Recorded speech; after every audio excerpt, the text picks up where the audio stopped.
I bought a house for my son and daughter-in-law, but they excluded me from their housewarming party because of my facial scar. After confronting them and realizing the depth of their disrespect, I gave them 30 days to vacate the house. Despite their pleas and threats, I stood firm and took back control of my life. I am a 63-year-old woman who has been dealing with all sorts of curveballs life has thrown at me, but now it seems like too much to handle. My daughter-in-law, let's call her Susan, is hosting a party at the new house, and I'm not even invited. I found out from my niece, who follows Susan on Facebook.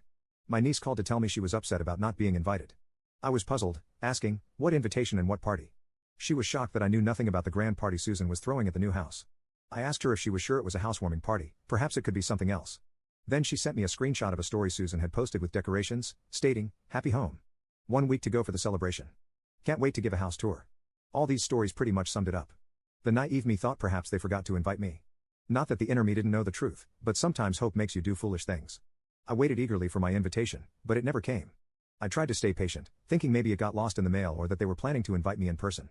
The party is tomorrow, and how could it not occur to them that I wasn't on the guest list? This morning, I called my son, let's call him Mark, to ask about it. He seemed uncomfortable, stammering that it must have been a mix-up and that he thought Susan had invited me. I said I hadn't received any invitation.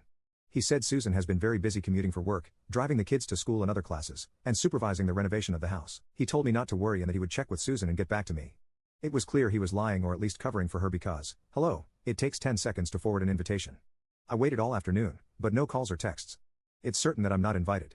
It may sound very trivial to some of you, and I don't want to argue that I have the right to be upset about it.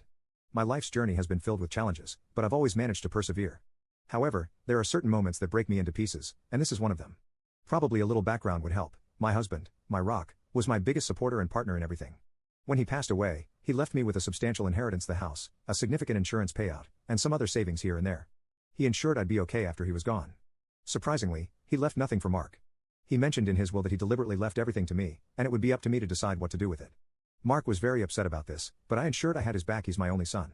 Since then, I've always supported him in every way I can. Mark has always been a good kid, though he's had his share of struggles. He's the type of person who is kind-hearted but not always practical, which has sometimes led him into difficult financial situations. There were many times when my husband bailed him out, and maybe that's why he didn't give him everything outrightly. When he married Susan, I was happy for him.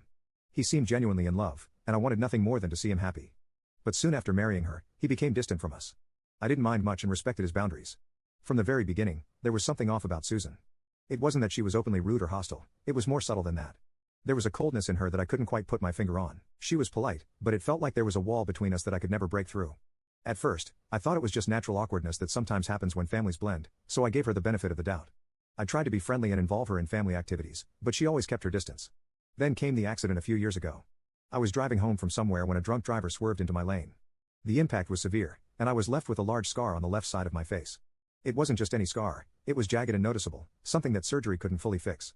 I remember looking at myself in the mirror for the first time after the bandages came off, and I barely recognized the woman staring back at me. It was a difficult adjustment, but over time, I learned to accept it.